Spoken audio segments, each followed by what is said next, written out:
दिन भर तारीख 5 सितंबर दिन रविवार। मैं हूं मोहनलाल शर्मा। कृषि कानूनों के विरोध में मुजफ्फरनगर में किसान जुटे महापंचायत में। 9 महीने हो गए, सरकार सुन नहीं रही थी। आज एक बड़ा आंदोलन करके दिखाया। ये कह रहे थे किसान कम है, गुंडे हैं, मवाली हैं। आज एक किसानों ने दिखा दिया कि हम गुंडे मवाली कुछ नहीं, हम किसान हैं। अफगानिस्तान के पंजशीर पर कब्जे को लेकर दोनों पक्षों का दावा। नेशनल रेजिस्टेंस फोर्स के प्रवक्ता अली नजारी ने बताया है कि विद्रोहियों ने तालिबान को बैकफुट पर धकेल दिया है। दूसरी ओर तालिबान के अधिकारी पंजशीर में जीत का दावा कर रहे हैं। टोक्यो पैरालंपिक में 5 गोल्ड, 8 सिल्वर और 6 ब्रॉन्ज मेडल के साथ भारत का शानदार सफर।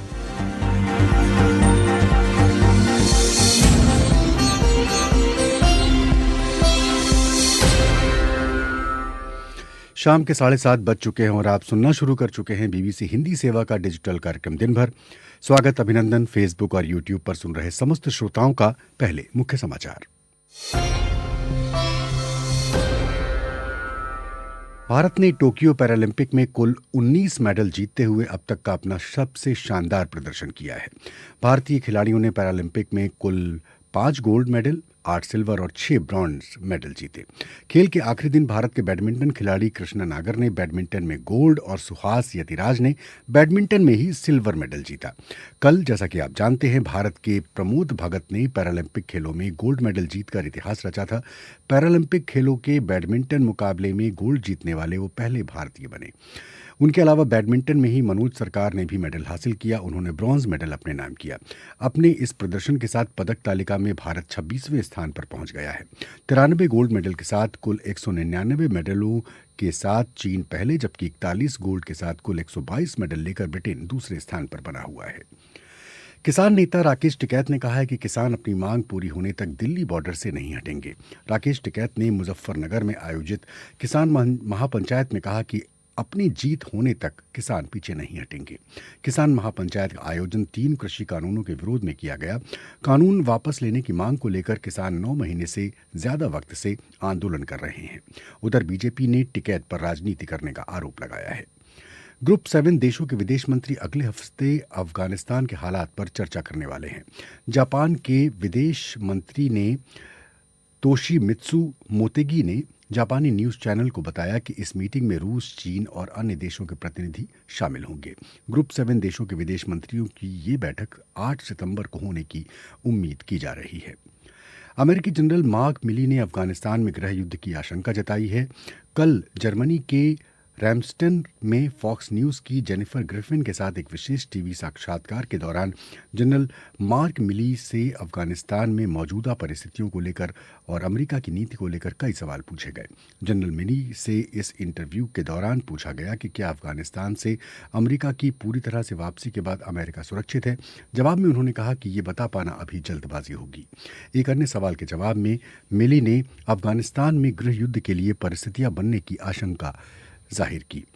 राजधानी काबुल के उत्तर में स्थित पंजशीर घाटी अफगानिस्तान के सबसे छोटे प्रांतों में से एक है और फिलहाल ये एक ऐसा प्रांत है जो अब भी तालिबान के कब्जे में नहीं आया है।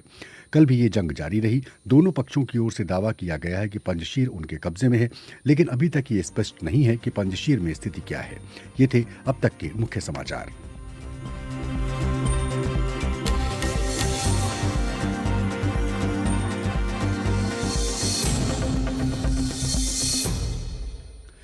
तो दिन भर कार्यक्रम में एक बार फिर से आपका स्वागत, अभिनंदन। जैसा कि आप जानते हैं कि केंद्र की मोदी सरकार के कृषि कानूनों के खिलाफ किसानों के विशाल विरोध प्रदर्शन की महापंचायत आज उत्तर प्रदेश के मुजफ्फरनगर में हुई है। मंच से किसान नेताओं ने कहा कि सरकार कहती है कि मुट्ठी भर किसान कृषि कानूनों का विरोध कर रहे हैं, लेकिन उन्हें आकर देखना चाहिए कि किसान कितनी तादाद में यहाँ पर मौजूद हैं। किसान नेताओं ने कहा कि यहाँ की आवाज़ संसद तक पहुँचनी चाहिए। शहर में कल रात से ही किसानों का आना जारी था। शहर की तमाम सड़कों पर लोग ही लोग नजर आ रहे थे। शहर के मैदान गाड़ियों और ट्रैक्टरों से भरे नजर आए। मंच पर भारतीय किसान यूनियन के नेता राकेश टिकैत के साथ साथ किसान मोर्चा के लगभग सभी बड़े नेता मौजूद थे। GIC कॉलेज के विशाल मैदान में संयुक्त किसान मोर्चा की विशाल रैली में पहुंचे हमारे सहयोगी समीर आकमल मिश्र। समीर, बहुत बहुत स्वागत है कार्यक्रम में। आप सीधे शामिल हैं। इस समय महापंचायत खत्म हो चुकी है और आप वहीं पर मौजूद हैं। हाइलाइट्स क्या रही? जी मोहनलाल जी, यही जो मुख्य चीज थी, सबसे बड़ी बात तो ये थी कि जो किसान संयुक्त किसान मोर्चा है उसके जितने लोग थे और तमाम राज्यों का प्रतिनिधित्व था, तमाम राज्यों से लोग आए हुए थे, किसान आए हुए थे और इनमें साउथ दक्षिण भारत के भी, तमिलनाडु के, केरल के, इन जगहों के भी किसान थे और उत्तर भारतीय राज्यों के किसान तो थे ही। जो मुख्य बात ये रही कि राकेश टिकैत और दूसरे भी जिन नेताओं ने बात की, उन लोगों का यही कहना था कि ये 3 जो कानून है, कृषि कानून जो सरकार ने पास किए और जिनका ये लोग विरोध कर रहे हैं, इसको जब तक वापस नहीं लिया जाएगा तब तक उनका जो सीमाओं पर धरना चल रहा है, प्रदर्शन चल रहा है, वो बंद नहीं होगा। और अब ये आंदोलन जो है इसको डिसेंट्रलाइज किया जाएगा, ये अब दूसरे शहरों में भी जाएगा। अभी 9 और 10 सितंबर को लखनऊ में भी मीटिंग करने वाले हैं इस तरीके से। और राकेश टिकैत ने एक बहुत महत्वपूर्ण बात कही, वो चूंकि गाजीपुर बॉर्डर पर धरना स्थल से सीधे मुजफ्फरनगर आ जाए थे और यहाँ से सीधे लौट करके वहीं चले गए। उनका ये कहना था कि मैं अपनी मुजफ्फरनगर का रहने वाला हूँ, लेकिन इस धरती पर कदम तब तक नहीं रखूंगा जब तक कि ये कृषि कानून वापस नहीं ले लिए जाते हैं। तो इस चीज का चूंकि ये पूरा क्षेत्र जो है वो पश्चिमी उत्तर प्रदेश का है और किसान लोग हैं यहाँ पे, इसको बड़े भावनात्मक रूप में भी उन लोगों ने लिया और इस चीज ये जो एक माहौल था, उस माहौल में आप ये कह सकते हैं कि और ज्यादा गर्मी आ गई कृषि कानूनों के खिलाफ। इस पे राजनीति भी हो रही है और आज वरुण गांधी का ट्वीट आया। किस तरह से राजनीति गर्म है इस पर? जी बिल्कुल, एक तो बीजेपी ने कहा है, आपने जैसा बताया भी कि इस पर राजनीति हो रही है। बीजेपी का ये भी कहना था, उनके कुछ नेताओं के बयान आए हैं कि यहाँ बाहर से लोग, दूसरे राजनीतिक दलों के लोग बुलाए गए थे। तो इसमें तो कोई संदेह नहीं है, तमाम राजनीतिक दल, चाहे समाजवादी पार्टी हो, लोकदल हो या फिर कांग्रेस पार्टी हो, इन लोगों ने अपना पूरा समर्थन दिया हुआ था। हालांकि मंच पर किसी पार्टी का नेता नहीं कोई था, लेकिन शुरू से ही समर्थन दे रहे हैं और रैली को भी समर्थन दिया था, उनके समर्थक भी आए हुए थे, ऐसा नहीं है। लेकिन ये आंदोलन जो है किसानों का ही आंदोलन है, इसमें किसी आशंका की गुंजाइश नहीं है, इसलिए कि न तो किसी नेता को मंच दिया गया राजनीतिक दल के और न ही किसी नेता को मंच पर जगह दी गई, न ही बोलने का मौका दिया गया और न ही उनको इस तरीके से प्रचारित किया गया कि ये यहाँ पे आए हुए हैं। बहुत बहुत शुक्रिया समीर आत्मन मिश्र। और श्रोताओं, आपको बता दें कि समीर आत्मन मिश्र ने ही मुजफ्फरनगर में इस रैली में शामिल होने के लिए जो लोग आए थे उनमें से कुछ से बात की। उनकी आवाजें आप भी सुनिए। 20-25 किलोमीटर दूर से ले गए यहाँ तक का, जितना भी मुसलमान भाइयों ने मैं सहयोग किया, पानी पिलाने का सहयोग करा, भंडारे लगाने का सहयोग करा, इससे पता चल रहा है कि ये भाईचारे का प्रतीक है। बहुत अच्छा रहा जी। 9 महीने हो गए सरकार सुन नहीं रही थी, आज एक बड़ा आंदोलन करके दिखाया कि ये कह रहे थे किसान कम है, गुंडे हैं, मवाली हैं। आज ये किसानों ने दिखा दिया कि हम गुंडे मवाली कुछ नहीं, हम किसान हैं। ये मुट्ठी भर किसान बताने वाले आज देख लें कि ये मुट्ठी भर किसान है या आम किसान है, पूरे भारत का, हर स्टेट का, हर राज्य का। एक लाइन जा रही है, एक लाइन आ रही है। और ये कहा था कि 2013 में हिंदू मुस्लिम का दंगा करा के सरकार आई थी और 2021 में भाईचारा करके ये जो पंचायत करी, इस पंचायत से कि भाईचारे की मिसाल बनेगी। यहाँ से हमारे यहाँ से कोई गिनती नहीं है, बहुत मतलब बेहिसाब ट्रैक्टर हैं। अभी तो बड़ा क्या इतिहास रिकॉर्ड तोड़ पंचायत हो गया। ऐतिहासिक है भाई साहब, किसान बहुत परेशान है, बहुत ज्यादा परेशान है। कोई सुनने वाला नहीं है, वापस लेने ही पड़ेंगे, कोई सुनने वाला नहीं है। बेवकूफ बना रखा सारी जनता का, छेड़खानी किसान के साथ कर दी। हाँ, ये गलत छेड़खानी बर्दाश्त करने का नहीं, बिल्कुल नहीं करेगा। सम्मान की बात है, हम किसी से मांगते, किसान कभी हाथ नहीं फैलाता किसी के सामने। किसान तो देने वाला हो, वो तो हमेशा ये रखता है हाथ इस तरीके से। लेकिन इन्होंने उसकी भी रोटी पर, चूल्हे पर टैक्स लगाने का इरादा कर लिया, तो ये चलेगा नहीं बिल्कुल भी। किसान के बच्चे गाँव में घूम रहे, गांव गैल कम से कम हजारों बच्चे घूम रहे जिनकी कोई नौकरी नहीं, कुछ नहीं। जब तक किसान का बेटा उसका दर्द समझ, कम से कम किसान का बेटा दर्द समझने वाला जब तक दिल्ली की कुर्सी पर नहीं बैठेगा, कुछ नहीं होगा। मुजफ्फरनगर का ये GIC ग्राउंड है जहां आज किसान पंचायत हो रही है संयुक्त किसान मोर्चा के बैनर तले, और आप ये देख रहे हैं कि उनका मंच है। और मेरे सामने इस तरफ जो यहाँ लोग तमाम राज्यों से, देश के तमाम राज्यों, बिहार, राजस्थान, उत्तर प्रदेश, हरियाणा, पंजाब, हिमाचल, कई जगहों से लोग आए हुए हैं। और बहुत सारे लोग यहाँ पर हम देख रहे हैं कि कल रात से ही लोगों का आना शुरू है और मुजफ्फरनगर की जो सड़कें हैं, गलियाँ हैं, वहाँ हर जगह किसान ही किसान दिख रहे हैं। बस सरकार अच्छा नहीं कर रही हो। ये तीनों बिल कानून बहुत गलत हैं। इससे बहुत नुकसान है। बस देखो सरकार पर असर तो पड़ेगा, जब देखेगी पब्लिक इतनी एक तरफ है तो इससे असर तो पब्लिक पड़ेगा। बस किसान भी लगे रहेंगे जब तक भी वो चलेगा कानून, जब तक रिजेक्ट नहीं होंगे ना, जब तक किसान हटेंगे नहीं। हाँ जी, गर्मी बहुत ज़्यादा है जी, लेकिन आना तो सबको पड़ता है। बूढ़ा भी आएगा, लेडीज भी आएगी, बच्चे भी आएंगे, नौजवान भी आएंगे। देखो हरियाणा में तो पहले था, भी यहाँ भी बहुत ज़्यादा हो गया। इतने आज जो पब्लिक आ रही है ना, इसका पूरा असर पड़ेगा सरकार पे। यहाँ हिंदू भी है, मुसलमान भी है, सब जाति हैं, सब धर्म के लोग हैं। आपको भी लग रहा है कि इलेक्शन पे असर पड़ेगा? पूरा पड़ेगा। क्या असर पड़ेगा बताइए? पब्लिक ही रहेगी असर है, पब्लिक है। हाँ। इतने तीनों कानून वापस नहीं होगे नहीं। अच्छा। इतने भाजपा ने सीट नहीं मिलेगी। हरियाणा में तो मिलेगा नहीं। ये लोग कहे जमीन भी लेंगे, इन्हें ठेके देगा। ये किसने आपको बताया? बतावे बा मैं की मौजा रहता है। अगर जमीन यहाँ बिक जाएगी नहीं पे तो मामला तो मजदूर ला लेंगे, बंधुआ मजदूर हो जाएंगे। हम तो बंधुआ दिहाड़ी देंगे, बस हम इनके खिलाफ हैं, भाई इन पर नहीं जाने देंगे बस जमीन। ये आपको कैसे लग रहा है कि आपकी जमीन खरीद लेंगे? खरीद लेंगे, ये सारा सौदा खरीदने लग रहे। रेल बेच दी, हवाई जहाज बेच दिए, लाल किला तक बेच दिया, गोदाम बना रहे जगह जगह। गोदाम किस लिए इनके? हाँ, आप क्या कहना चाह रहे थे? मैं ये कहना चाह रहा था कि इन तीनों कानून में क्या नुकसान है किसानों को। किसानों पे इन्होंने 3 कानून बनाए, MRP पर कानून क्यों नहीं बनाए इन्होंने? उस पर कानून बनाते जब इतने बनाने ही थे। किसानों की आवाज़ें आप सुन रहे थे और कुछ टिप्पणियां मैं शामिल करना चाहता हूं। मदन लाल लांबोरिया लिख रहे हैं कि किसान आंदोलन ने उत्तर प्रदेश में बिखरा हुआ सामाजिक ताना बाना एकजुट कर दिया है। एक और टिप्पणी है अफरोज़ अहमद की, किसान महापंचायत में समीर आत्मन मिश्र को सुना। इसके अलावा जोगिंदर सिंह गुलाटी लिख रहे हैं कि किसानों की महापंचायत में लाखों की भीड़ उत्तर प्रदेश व केंद्र सरकार के लिए खतरे की घंटी है। उमेश प्रसाद यादव जय किसान लिख रहे हैं। परमवीर रावत लिख रहे हैं किसान भाई अपने हक के लिए अड़े हुए हैं और कुछ नहीं है। और राकेश दुबे की भी टिप्पणी है कि सरकार को किसानों की बात सुननी चाहिए, नहीं तो उत्तर प्रदेश चुनाव में परिणाम भुगतने के लिए वो तैयार रहें। कार्यक्रम में अगले बढ़ते हैं अगली खबर की ओर। जम्मू कश्मीर में अलगाववादी नेता सैयद अली शाह गिलानी के अंतिम संस्कार को लेकर विवाद खड़ा हुआ है। 92 साल के गिलानी का निधन 1 सितंबर की रात को हुआ था और 2 सितंबर तड़के उनका अंतिम संस्कार किया गया। गिलानी के बेटों का कहना है कि उनका अंतिम संस्कार परिवार की मर्जी के खिलाफ किया गया, जबकि पुलिस इन आरोपों से इनकार कर रही है। श्रीनगर से BBC संवाददाता रियाज मसरूर की रिपोर्ट सुनिए।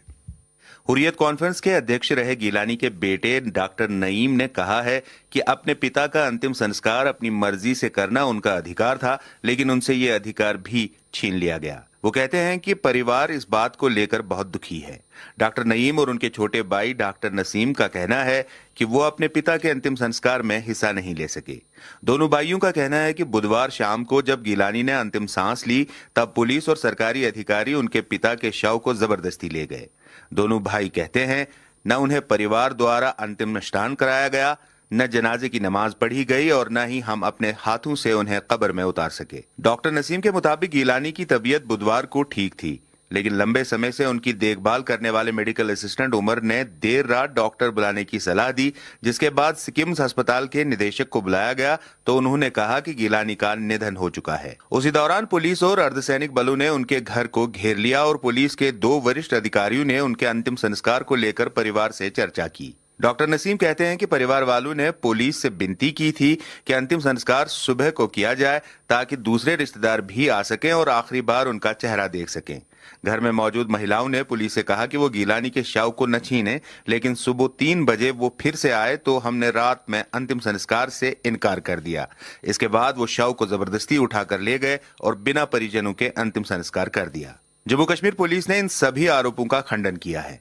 पुलिस का कहना है कि शव को छीना नहीं गया, बल्कि पुलिस ने घर से 300 मीटर दूर कब्रिस्तान तक शव पहुंचाने में परिवार की मदद की थी। कश्मीर रेंज के इंस्पेक्टर जनरल विजय कुमार ने कहा कि पुलिस ने कोविड प्रोटोकॉल का पालन करते हुए अंतिम संस्कार करवाया और इसमें शांति व्यवस्था को खतरे के मद्देनजर जल्दी की गई, क्योंकि कुछ लोग इस स्थिति का फायदा उठाना चाहते थे। इस सारे घटनाक्रम में पुलिस ने बड़गाम जिले में अपराधियों और अन्य तत्वों के खिलाफ एक जनरल FIR दर्ज की है। ये FIR भारत विरोधी नारे लगाने और अन्य देश विरोधी गतिविधियों में शामिल लोगों के खिलाफ है। पुलिस का ये भी कहना है कि अलगाववादी नेता के शव को पाकिस्तानी झंडे में लपेटा गया था। इस मामले में किसी को नामजद नहीं किया गया है और न ही किसी को पुलिस ने अभी तक तलब किया है। परंतु इन आरोपों में ये स्पष्ट नहीं हो पाया है कि पुलिस ने अगर अपनी निगरानी में अंतिम संस्कार कराया तो अजात लोगों ने देश विरोधी नारे कैसे लगाए और शव को पाकिस्तानी झंडे में कैसे लपेटा गया। डॉक्टर नसीम कहते हैं, पुलिस अधिकारी उस कमरे में गए जहां शव रखा था। कश्मीर पुलिस के प्रमुख विजय कुमार ने हमारे आंगन में हमारे भाई डॉक्टर नईम से कहा कि सुरक्षा की चिंताओं को देखते हुए अंतिम संस्कार जल्दी से हो जाना चाहिए। नसीम कहते हैं कि हम लोग उस वक्त सदमे में थे, हमें नहीं पता कि इनके ताबूत पर पाकिस्तानी झंडा किसने लगाया। इसी साल जून में हुर्रियत के वरिष्ठ नेता और गिलानी के करीबी साथी मोहम्मद अशरफ सहराई की पुलिस हिरासत में मौत हो गई थी। इन्हें जन सुरक्षा कानून के तहत हिरासत में लिया गया था। बाद में पुलिस ने उनके अंतिम संस्कार के दौरान राष्ट्र विरोधी नारे लगाने के आरोपों में उनके बेटे और दूसरे लोगों के खिलाफ मुकदमा दर्ज किया था और सहराई के बेटे को हिरासत में भी लिया गया था। गौरतलब है, 4 दिन से घाटी में रेल और सड़क यातायात बंद है और सिक्योरिटी प्रतिबंधों के कारण कई इलाकों में आम जनजीवन भी ठप है। मोबाइल फोन सेवा शुक्रवार रात को ही बहाल की गई थी, परंतु मोबाइल इंटरनेट पर अब भी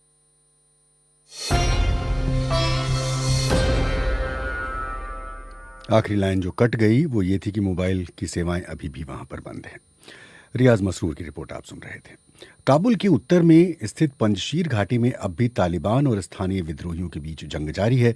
हालांकि पंजशीर में स्थिति कैसी है ये निश्चित तौर पर साफ नहीं है, क्योंकि दोनों ही पक्ष अपनी अपनी तरह के दावे कर रहे हैं। तालिबान का दावा है कि उसने पंजशीर प्रांत के 7 में से 4 जिलों पर कब्जा कर लिया है और वो मजबूती से आगे बढ़ रहे हैं। वहीं राष्ट्रीय प्रतिरोध मोर्चा के स्थानीय नेता अहमद मसूद के साथ खड़े लड़ाकों का दावा है कि उन्होंने ख्वाक दर्रे में हजारों चरमपंथियों को घेर रखा है। पंजशीर में दूर संचार सेवाएं बंद हैं और इस कारण वहां से किसी भी तरह की विस्तृत जानकारी हासिल करने में मुश्किल आ रही है। पूरे ब्यौरे के साथ हैं नवीन नेगी। पंजशीर घाटी अफगानिस्तान की राजधानी काबुल के उत्तर में स्थित है। यह देश के सबसे छोटे प्रांतों में से एक है। साथ ही यह प्रांत अभी भी तालिबान के अधीन नहीं आया है।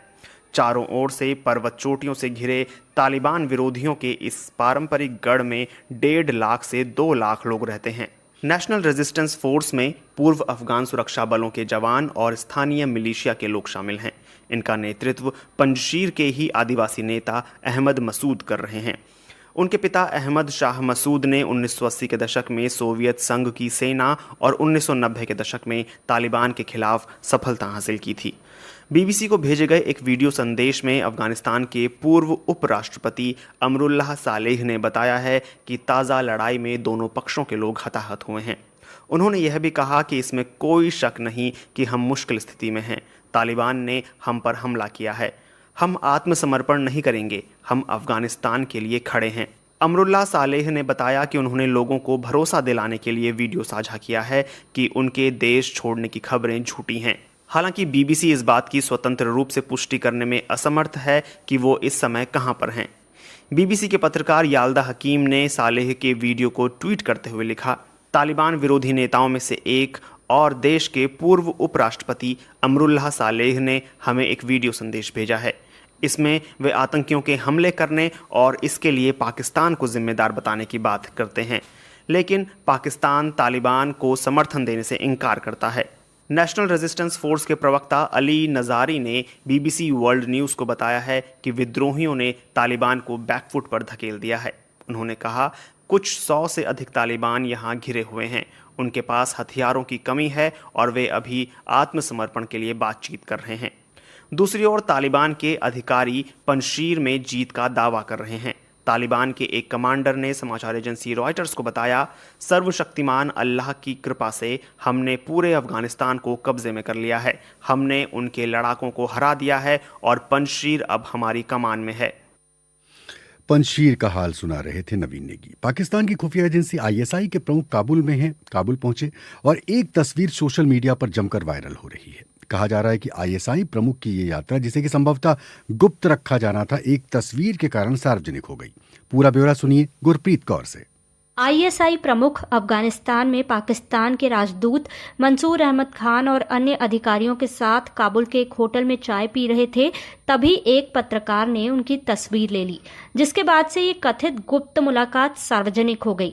जनरल फैज हामिद तब काबुल पहुंचे हैं जब वहां सरकार बनाने के लिए रस्साकशी चल रही है। अभी तक सरकार में किस धड़े की क्या हैसियत होगी, इस पर सहमति नहीं बन पाई है। कुछ लोगों का दावा है कि इन बीते तनाव भरे हफ्तों में जनरल हामिद की ये दूसरी काबुल यात्रा थी। मीडिया रिपोर्ट्स के अनुसार पिछले सप्ताह CIA के निदेशक विलियम बर्नस भी तालिबान नेता अब्दुल गनी बरादर के साथ मुलाकात के लिए काबुल में थे। पाकिस्तान के विदेश मंत्री शाह महमूद कुरैशी ने शुक्रवार को एक संवाददाता से कहा था कि तालिबान काबुल में नई वास्तविकता थी और पाकिस्तान के पास उनके साथ काम करने के अलावा कोई अन्य विकल्प नहीं था। तालिबान के शासन के संबंध में दुनिया भर में कयास और शंकाओं का दौर है, लेकिन इन सभी के बीच अफगानिस्तान में मानवीय संगठनों के लिए एक सुरक्षित वातावरण मुहैया करा पाना भी एक बड़ी चुनौती है। पाकिस्तान के प्रधानमंत्री इमरान खान ने संयुक्त राष्ट्र महासचिव एंटोनियो गुटरेस को अफगानिस्तान में संयुक्त राष्ट्र के मानवीय कार्यों को जारी रखने के लिए पाकिस्तान के समर्थन का आश्वासन दिया है। इमरान खान और संयुक्त राष्ट्र महासचिव के बीच टेलीफोन पर हुई बातचीत के एक रीड आउट में कहा गया है कि प्रधानमंत्री ने अफगानिस्तान के लिए संयुक्त राष्ट्र के मिशन के सही संचालन के लिए पाकिस्तान के समर्थन की पुष्टि की है। साथ ही शुक्रवार को कतर में तालिबान के राजनीतिक कार्यालय के उप प्रमुख शेर मोहम्मद अब्बास टनकजई ने कतर में पाकिस्तान के राजदूत सैयद एहसान रजा शाह से मुलाकात की थी।